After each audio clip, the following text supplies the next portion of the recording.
now, as you sit here watching this video, there are entire cities in China where not a single person lives. We are not talking about a few empty buildings or a handful of abandoned apartments. We are talking about massive developments, some the size of entire European towns, standing completely silent. Brand new skyscrapers with no lights on at night. Shopping malls with escalators that have never carried a single customer. Roads freshly paved with no tire marks. And here is the part that should send a chill down your spine. Chinese families paid for these homes. Millions of them.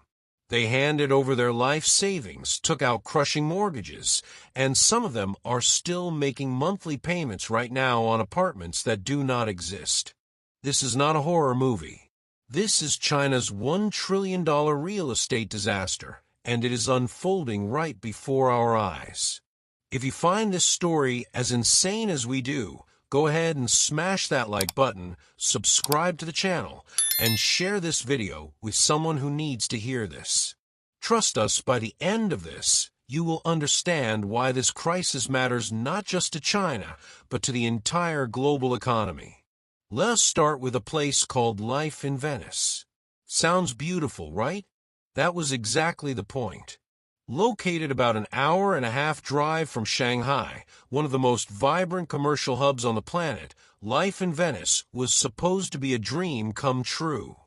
Picture this: European-style sculptures lining the walkways, buildings designed to look like something straight out of Italy, canals and bridges connecting the entire complex, and it was all just steps from the beach.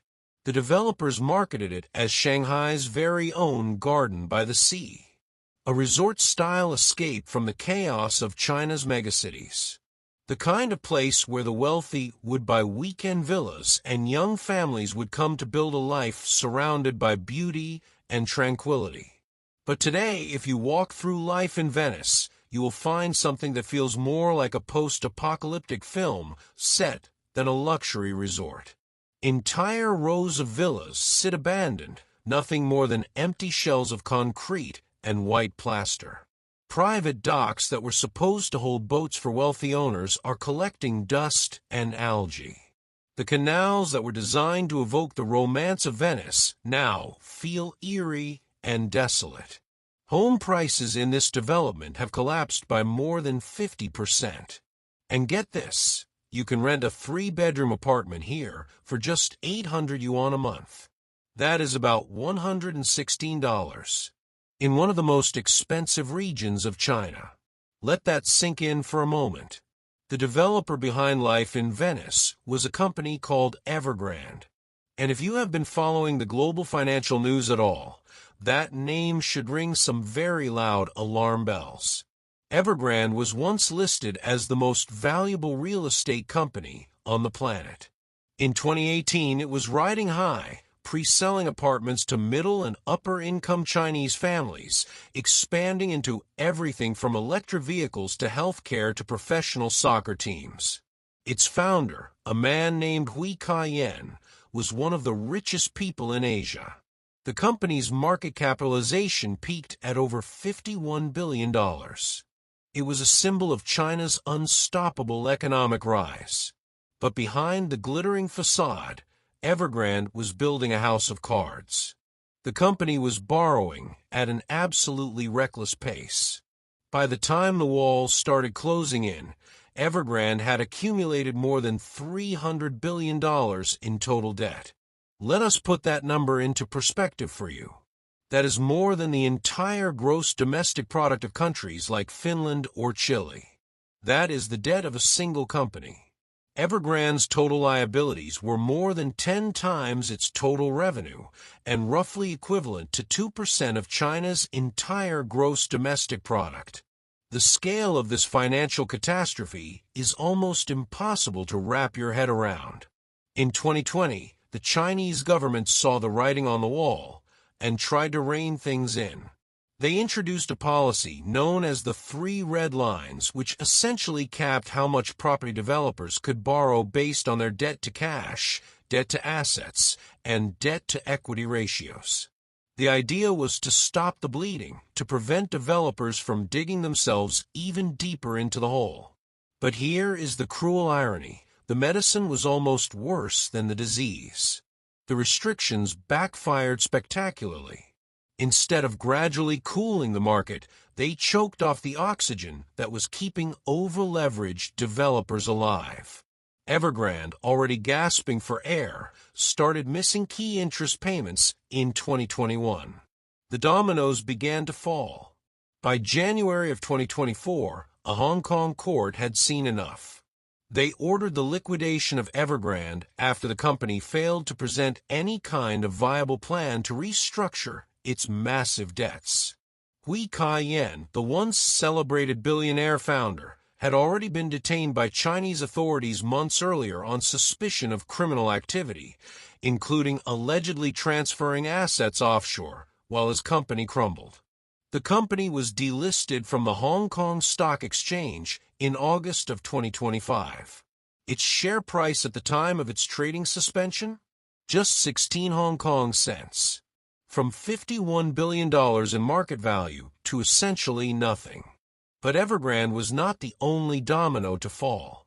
Country Garden, another massive Chinese developer, defaulted on interest payments on dollar-denominated debt worth $1 billion in August of 2023. Kaisa Group, Vank, and dozens of other developers followed suit. The entire industry was imploding. And while the corporate executives and financial institutions scrambled to save themselves, millions of ordinary Chinese citizens were left holding the bag. Here is what makes this crisis so uniquely devastating. In China, the vast majority of homes are sold through something called pre-sale. That means buyers pay for their apartments before they are even built.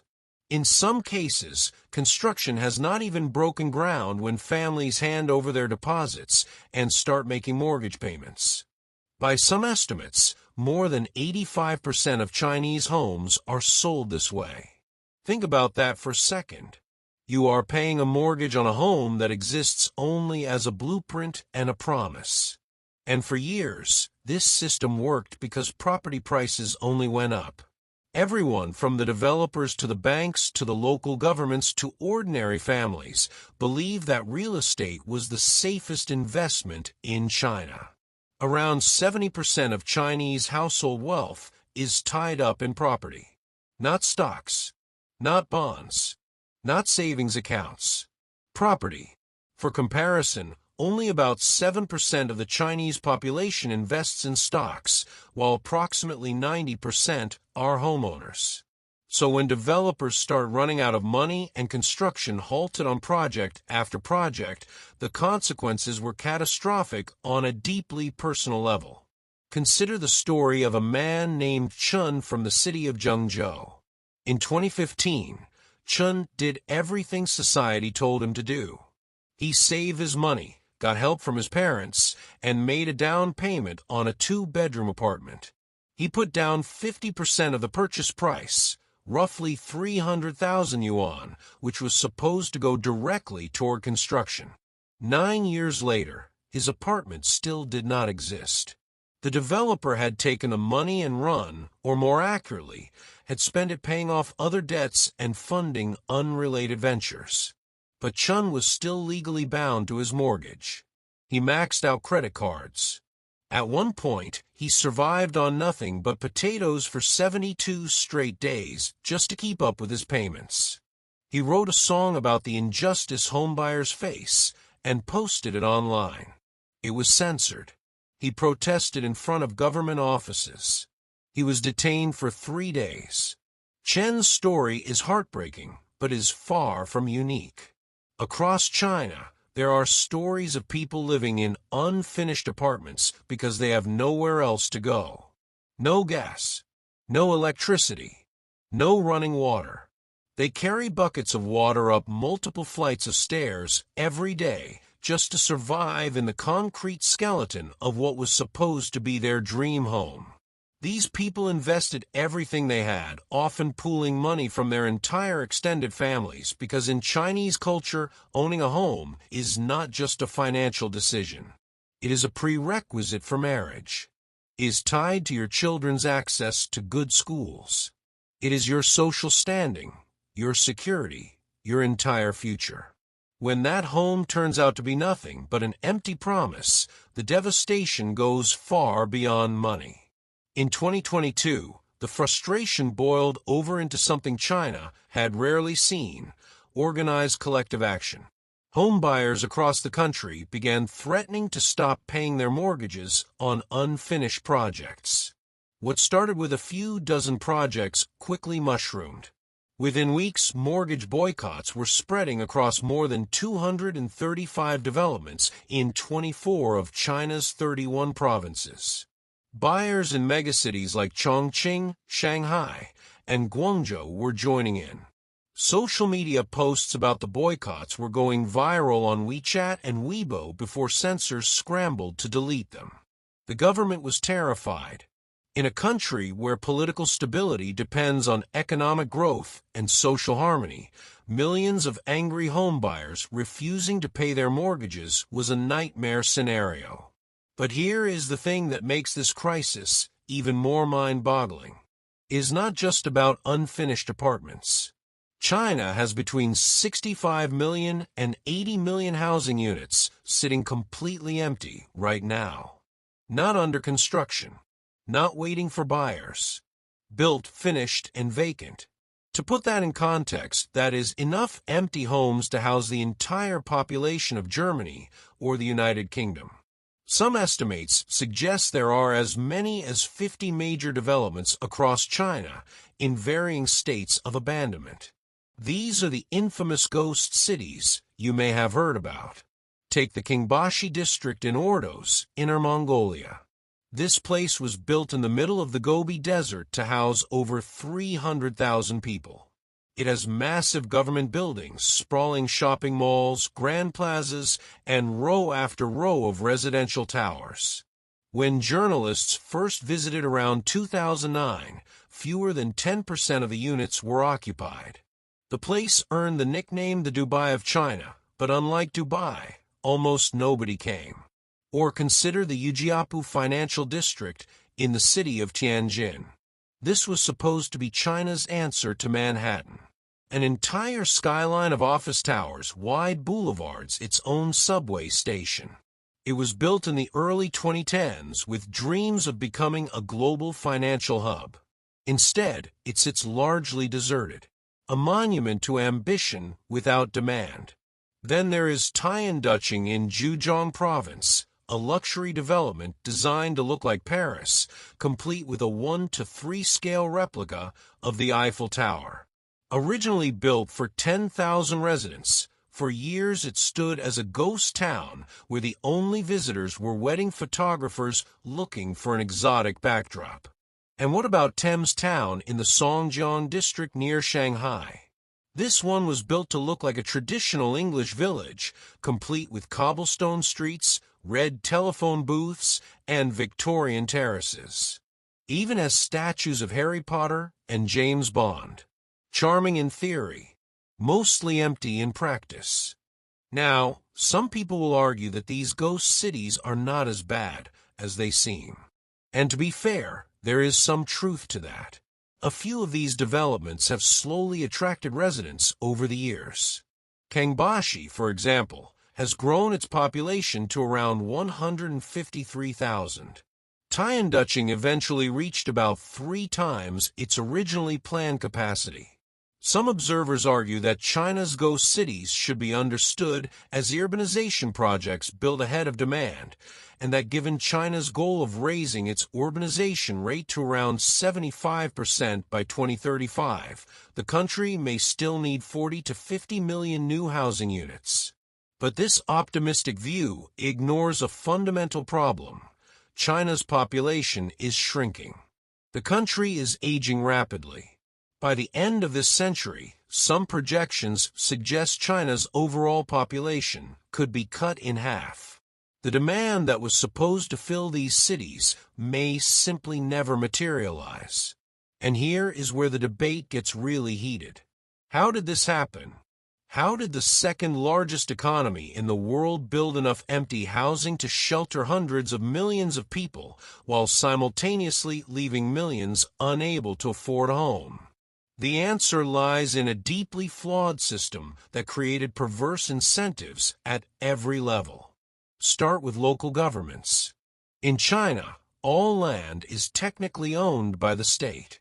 When developers want to build, they have to lease land from the government through local auctions. By the early 2000s, 60 to 80% of local government revenue came from these land sales. But to sell land at high prices, officials had to increase its perceived value. So they greenlit massive infrastructure projects, malls, roads, schools, and luxury developments, regardless of whether there was any actual demand. And here is the kicker that made the whole system toxic. Local officials were promoted based on GDP growth, not quality of life, not sustainability, not long-term planning, just raw economic growth numbers. And construction was the easiest shortcut.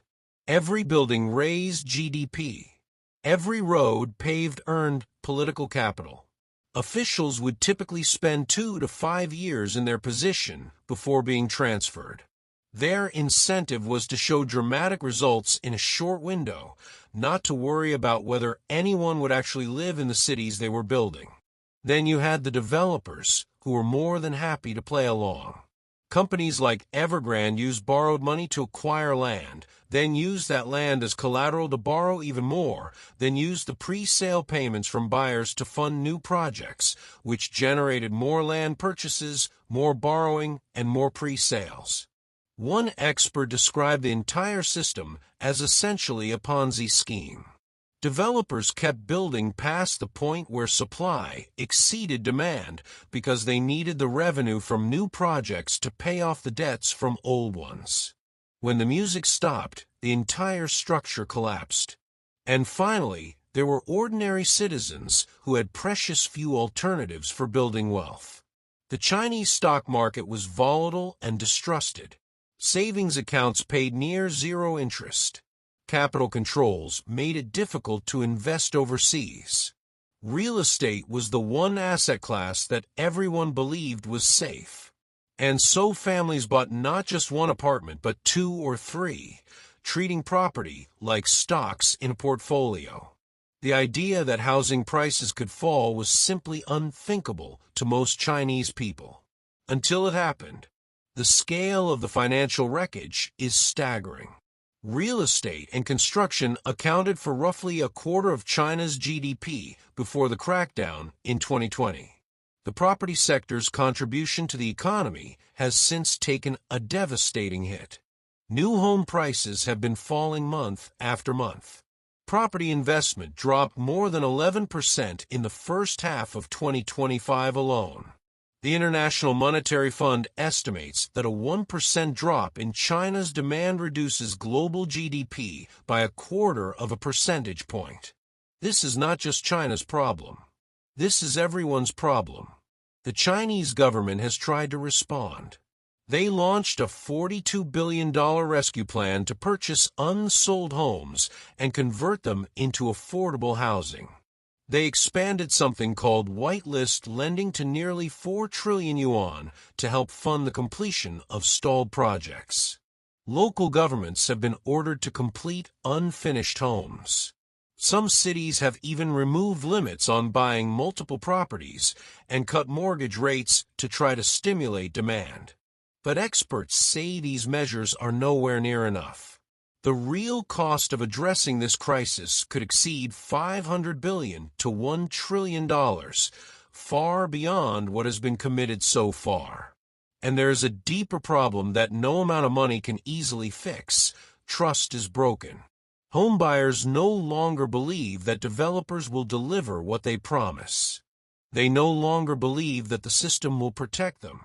And without that trust, the recovery becomes a much longer, much harder road. Meanwhile, back at life in Venice, life goes on in its own quiet way.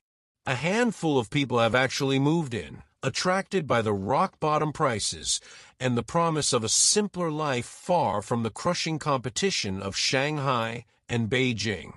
A few grocery stores, some small restaurants, and a package delivery station provide just enough to get by. In winter, the complex is mostly silent. Some men fish in the artificial canals next to a deflated rubber duck. A lone man sits on a swing on an empty beach, gazing out at an abandoned pier. Children's clothes hang out to dry in the public spaces, small signs of life in what was supposed to be a thriving community of thousands. It is a haunting image that captures the stark contradiction at the heart of modern China. This is a nation that builds the world's most advanced robots, launches cutting-edge artificial intelligence platforms, and deploys autonomous vehicles on its streets. And yet, across the country, there are neighborhoods where you could walk for miles without seeing another human being. Gleaming cities built for the future that somehow already belong to the past. Xi Jinping has staked his legacy on transforming China into a global technology superpower. But the cracks in the foundation are getting harder to ignore. As the National People's Congress continues to set ambitious targets for innovation and growth, the ruins of the property bubble serve as a silent reminder that you cannot build a future on a foundation of debt and broken promises. So what happens next? Honestly, nobody knows for sure. Some analysts believe the worst is over, that government intervention and time will gradually heal the market. Others warn that the full reckoning has not even begun, that the ghost cities and abandoned developments are just the most visible symptoms of a much deeper structural crisis in the Chinese economy. What is clear is that tens of millions of Chinese citizens have seen their most valuable asset, their home, lose a significant portion of its value. Many are still paying mortgages on properties that may never be completed. The social contract between the Chinese government and its people, which essentially promised prosperity in exchange for political obedience, is being tested like never before. And this is what makes this story so important for all of us, no matter where in the world you are watching from. China's economy is deeply interconnected with the rest of the globe.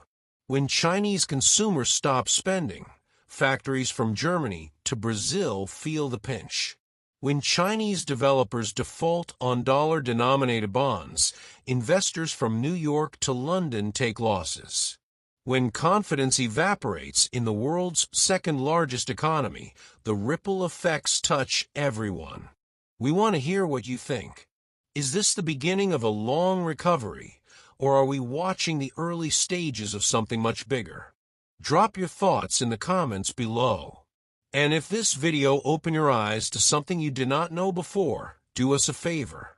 Hit that subscribe button, ring the notification bell so you never miss an update, and share this video with anyone who cares about what is really happening in the global economy. Because these are the stories that the mainstream rarely tells you in full, and we believe you deserve to know the truth. Thank you for watching, and we will see you in the next one.